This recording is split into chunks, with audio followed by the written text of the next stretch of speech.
Une exposition comme celle-ci se programme à peu près 3-4 ans à l'avant. Si on veut faire un travail sérieux, si on veut avoir des partenaires sérieux, si on veut avoir des prêts d'objets tout à fait intéressants, c'est quelque chose qui se fait sur le temps long. Comment d'ailleurs programmons-nous des expositions ?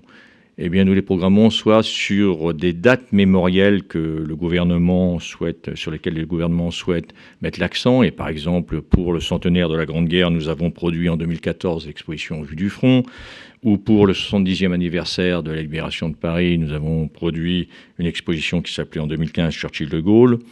Où nous voulons mettre en avant des parties de notre histoire avec des parts de nos collections qui sont tout à fait remarquables. Et nous avons produit en 2014 Mousquetaires et en 2015 Chevaliers et Bombardes.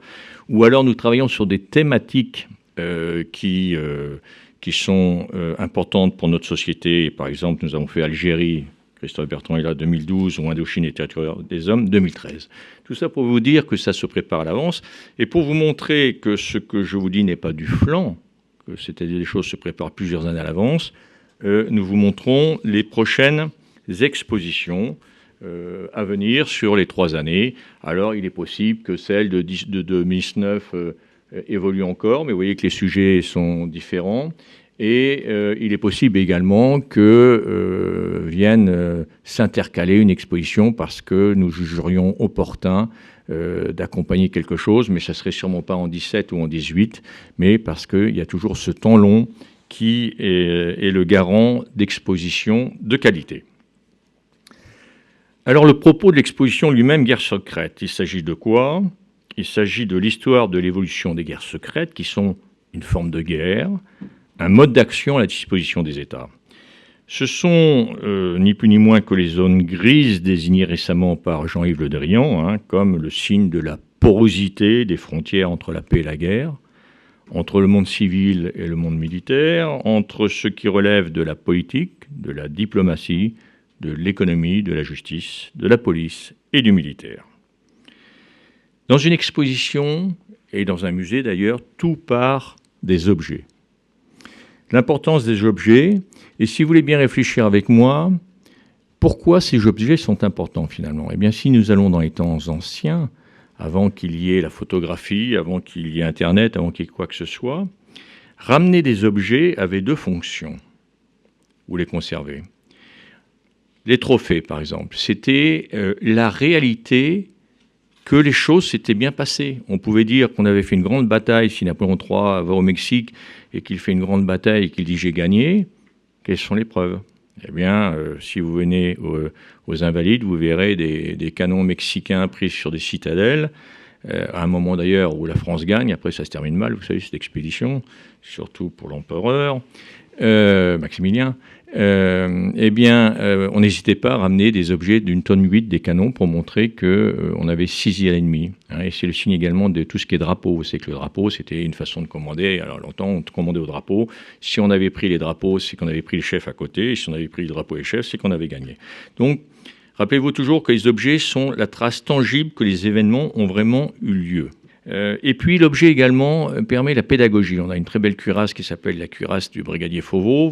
Fauveau était un dragon qui chargea à Waterloo, et il est passé dans la chaleur de la vie au trépas en 1 seconde, puisque sa cuirasse est traversée par un boulet. À travers un objet comme ça permet de faire beaucoup de pédagogie sur le feu qui tue, sur le courage à charger, sur toujours la course entre le glaive et le bouclier. Et ainsi de suite, ainsi de suite. Vous voyez. Donc les objets sont des médiateurs. Alors, là aussi, pour Guerre secrète, les commissaires ont choisi 400 objets, dont la plupart sont tout à fait inédits. Des objets donc, qui tournent autour de comment voir, comment photographier, comment se cacher, comment se camoufler, comment tuer, comment se défendre et comment détruire. Donc les objets qui sont en lien avec les grands modes d'action de la guerre secrète. Nous avons aussi un deuxième type d'objets, ce sont les documents, notes, fiches, rapports, faits par des attachés militaires, faits par des officiers de renseignement. Une partie d'entre eux sont en cours de déclassification. Troisième type d'objets, ce sont les objets type archives filmiques de l'INA et de l'ECPAD. Nous présentons à peu près 38 extraits d'archives diverses, d'interventions du président Mitterrand en Belgique en parlant des euromissiles. Et la dernière catégorie, c'est des films de fiction. Nous présentons une vingtaine d'extraits de films de fiction et qui constitueront un axe important. Et comme l'a souligné le général Baptiste, nous avons des objets qui viennent pour la première fois ou qui sont présentés pour la première fois en France. En particulier des objets autour de Laurence d'Arabie, agent de renseignement et un des grands artisans de la révolte arabe. Nous avons eu l'occasion, donc la chance d'avoir des objets prêtés par la reine, par Oxford et par le National Archive, qui nous présentera pour la première fois les 7 piliers de la sagesse, une des versions, les premières versions des 7 piliers de la sagesse.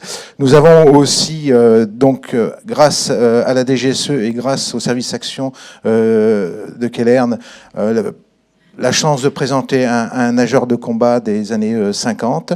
Et pour nous rapprocher un peu plus de l'actualité et des années 80-90, nous reconstituons un officier traitant de la DGSE en Afghanistan. Et également, je vous signale que comme toujours au musée de l'armée, une intention est portée au jeune public. Et il y aura 12 cartels dédiés au jeune public, il y aura un livret-jeu pour qu'ils puissent mener une enquête telle Sherlock Holmes, il y aura des visites ludiques, parce que nous sommes persuadés au musée de l'armée, comme l'était le célèbre Ernest Lavis, que l'histoire ne s'apprend pas par cœur, mais par le cœur.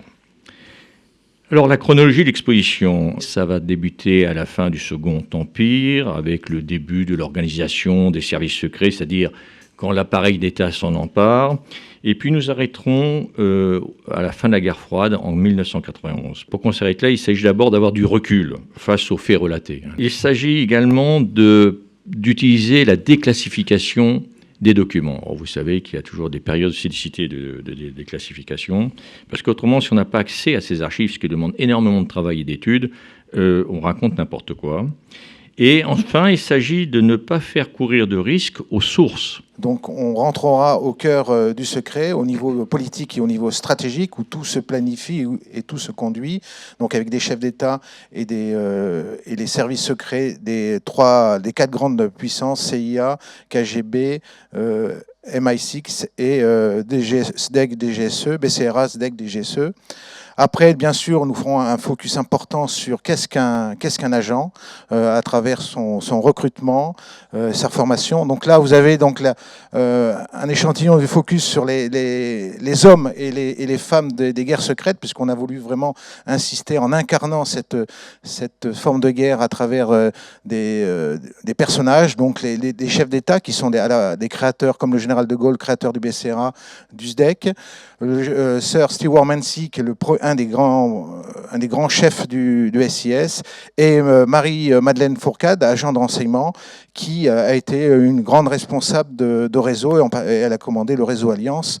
Donc voilà, à travers ces 3 figures, nous évoquons donc ces figures importantes, et en particulier les différents types d'agents de renseignement, d'agents que cette guerre a produit.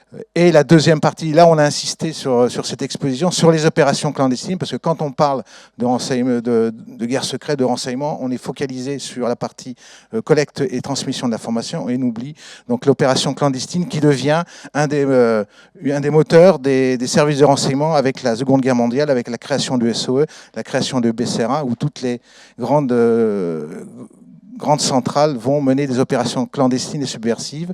Comme disent les Américains, l'objectif d'un service de renseignement, c'est connaître le monde et changer le monde. Donc on change le monde à travers des opérations clandestines, donc différents objets et mannequins de ces hommes qui ont mené des actions sur le terrain. Dans cette exposition, on va vous exposer des interviews d'un certain nombre de personnes, puisque nous avons voulu recueillir le sentiment de premiers ministres qui sont au cœur du contrôle de l'action et qui sont destinataires de l'ensemble du renseignement.